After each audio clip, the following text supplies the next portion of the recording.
saham. Pada video ini, kita akan bahas satu topik dengan judul hutang beli saham, metode pom-pom, dan profit halusinasi. Untuk itu, simak video ini sampai habis ya, agar mendapat pemahamannya utuh. Saat ini, Mimin ingin membahas beberapa topik yang sedang hangat diperbincangkan. Tanpa basa-basi lagi, mari kita langsung bahas saja. Topik pertama, berhutang untuk beli saham. Karena terjadi kenaikan harga yang signifikan dalam beberapa bulan ini, para pemula jadi berpikir untuk berhutang kemudian membeli saham. Tentu saja, mereka berpikir bahwa dengan top up dana yang lebih besar, keuntungan yang diperoleh bisa lebih banyak. Kamu tentu sudah pernah mendengar bahwa ada orang yang sampai berhutang di aplikasi pinjaman online hanya untuk beli saham, bukan? Ironisnya, saham yang dibeli bukannya naik, tapi malah dibanting dan kena ARB. Jika kamu ada di posisi itu, bagaimana kondisimu saat ini? Sebenarnya, berhutang untuk membeli saham itu hanya disebabkan satu faktor saja, yaitu serakah. Karena kita tidak puas dan sabar dengan keuntungan yang didapat dengan modal sekarang, kita nekat menggadaikan aset bahkan berhutang hanya untuk top up dana.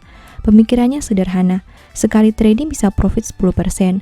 Kalau dana saya hanya 10 juta, profit yang diperoleh hanya 1 juta saja. Tapi, kalau saya top up dana menjadi 100 juta, profit yang diperoleh menjadi 10 juta rupiah. Sudah bisa untuk trading for living kan? Nah, masalahnya, para pemula ini belum lama masuk ke pasar saham dan mereka hanya melihat saham itu dari satu sisi saja, yaitu profit. Mungkin saja mereka belum merasakan bagaimana kondisi mental saat bulan Maret 2020, tahun 2008, bahkan 1998.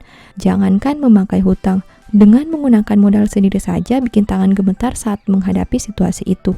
Ingat ya, meski saham menawarkan keuntungan yang luar biasa, tapi saham juga berpotensi membuatmu bangkrut dengan sangat cepat.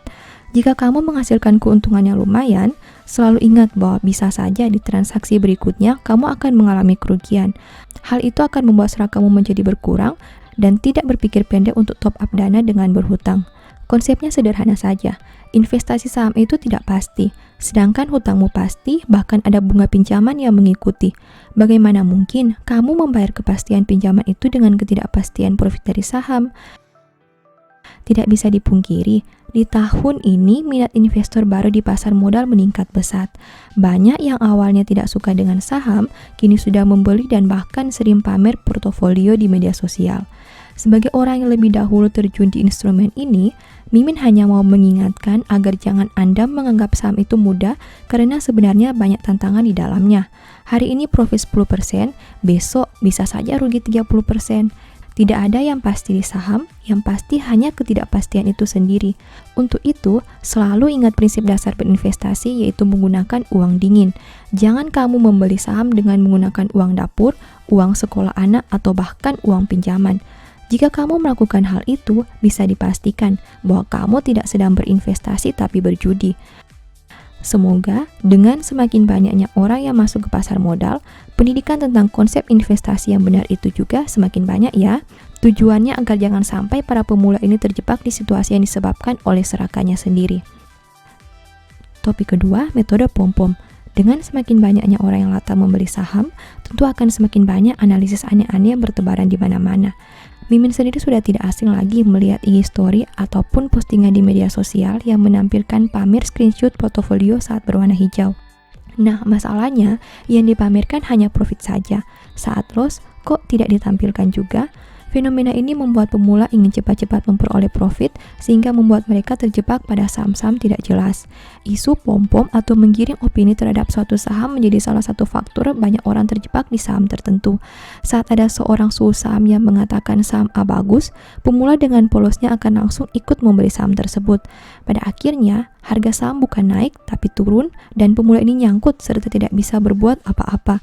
Fakta seperti ini sudah banyak kita dengar di dunia persahaman, baik itu pom-pom saham gorengan, endorse saham yang artisnya sendiri tidak tahu saham apa itu, dan masih banyak lagi.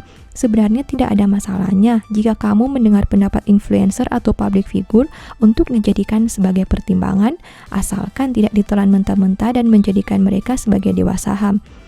Baca Saham sendiri sering membahas beberapa saham yang menurut Mimin cukup menarik untuk dipertimbangkan. Namun, tentu saja semua saham yang disebutkan itu bukanlah rekomendasi dan tidak ada jaminan kamu pasti profit jika ikut membelinya. Tidak ada seorang pun yang bisa menjamin keuntungan 100% terhadap satu saham tertentu. Oleh karena itu, jika kamu ingin bertahan lama di dunia saham, satu-satunya yang harus kamu percaya adalah dirimu sendiri. Itulah alasan kenapa harus meningkatkan ilmu, terus belajar, dan jangan pernah puas diri dengan kemampuanmu saat ini. Topik ketiga, profit halusinasi. Berkaitan dengan fenomena orang yang sering pamer screenshot profit di media sosial, Mimin ingin menyampaikan satu fakta ini. Tidak semua profit yang kamu lihat di media sosial itu benar-benar profit yang mereka peroleh. Maksudnya seperti ini. Contoh, si A membeli saham ABCD di harga Rp1.000. Karena harga sahamnya terus turun sampai ke angka 500, akhirnya dia cut loss. Itu artinya kerugian yang diderita sekitar 50%. Nah, saat harga saham ABCD naik ke angka Rp700, si A berpikir saham itu menarik dan dia membelinya. Saham ABCD terus naik sampai ke angka Rp1.000.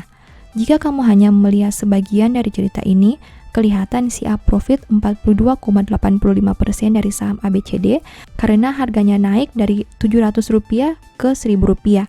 Namun, pada kenyataannya, si A masih mengalami kerugian karena di awal cerita, dia sebenarnya rugi 50%. Tapi karena yang dipamerkan di media sosial hanyalah profit 42,85%, kamu langsung merasa terintimidasi dan memuja-muja kehebatan si A. Kondisi seperti itu tidak jarang terjadi dan membuat para newbie menjadi risih dengan kinerja portofolionya sendiri. Padahal sebenarnya belum tentu loh yang terlihat di media sosial itu lebih baik dibanding kinerjamu sendiri. Tujuan saya menyampaikan materi ini agar kamu yang masih mencapai profit receh tidak putus asa dan mencari jalan pintas untuk mendapat profit yang seakan-akan besar. Tapi pada kenyataannya, jika ditotal dengan keseluruhan portofolio, sebenarnya masih rugi juga. Sangat jarang orang yang bisa sukses dengan cepat karena semuanya butuh proses. Kalau kamu ingin profit konsisten yang lumayan setiap tahun, tentu usaha yang kamu keluarkan harus sebanding dengan tujuanmu itu. Mimin pribadi sampai saat ini masih terus belajar dan tidak pernah merasa sudah tahu semuanya. Terus berlatih, melakukan riset, mengembangkan metode dan planning, mengantisipasi kondisi krisis, dan masih banyak lagi hal yang terus Mimin lakukan. Intinya, jika kamu ingin bertahan lama di saham, jangan pernah berhenti belajar. Kamu bisa ingat kalimat Mimin ini dan mengecek kebenarannya beberapa tahun ke depan. Akan ada masanya orang-orang yang sekarang rajin pamer profit di portofolionya, beberapa tahun ke depan sudah tidak terdengar lagi di pasar modal karena sudah pensiun dini alias dihantam Mr. Market. Demikian informasi yang dapat Mimin sampaikan, semoga memberikan pemahaman baru kepada Anda ya. Seperti biasa, Mimin mau menyampaikan bahwa Baca Saham mempunyai 2 e-book saham yang mungkin saja berguna bagi kamu. Pertama, The Stock Market, di mana berisi panduan bagaimana menganalisa fundamental dan laporan keuangan perusahaan dengan akurat, menentukan harga beli dan jual yang tepat, serta money management dalam membeli saham. Kedua, Analyze Report, di mana merupakan e-book 3 bulanan yang ditulis berdasarkan laporan keuangan perusahaan yang terupdate, memuat berbagai informasi mendetail mengenai fundamental dan kinerja perusahaan, baik itu informasi umum, anak usaha, manajemen, sekilas perusahaan, beda laporan keuangan, analisa neraca dan laba rugi, dan sampai penentuan harga beli dan jual yang ideal. Singkatnya, stock market merupakan cara bagaimana menganalisa dan analyze report merupakan hasil analisa yang sudah Mimin lakukan. Apabila ingin melakukan pembelian, silakan DM saja di Instagram @bacasaham ya. Sebagai penutup, saya mau mengutip satu statement yang semoga bisa menjadi semangat bagi teman-teman. Dalam tiap jerih payah ada keuntungan, tetapi kata-kata belaka mendatangkan kekurangan saja. Thank you.